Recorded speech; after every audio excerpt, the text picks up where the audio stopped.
מה עם יום הכיף הבא של הצוות שלכם? זה יהפוך לרגע משנה חיים בשביל מישהו אחר.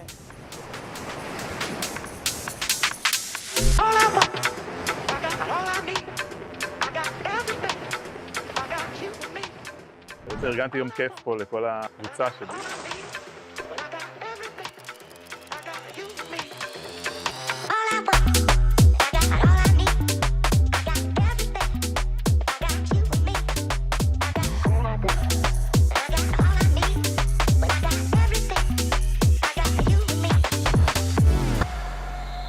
אנחנו ממש מבינים את זה, זה מין מעגל נתינה אינסופי כזה. אז אני נכנסתי לעל הגל, בגלל שראיתי כמה זה תרם לי בתור שורד נובה ובתור מילואימניק.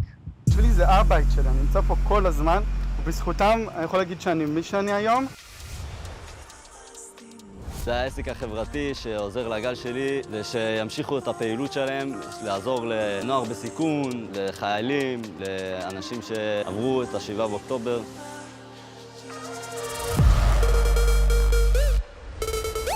על הגל זה לעבוד ולעבוד עם החבר'ה שיעברו איתי את אותו תהליך, ולהתפתח גם ממקום של ביטחון ולדבר מול אנשים. כאילו, לא רק מראים להם איך גולשים, אנחנו גם מספרים להם גם את הסיפור האישי שלנו.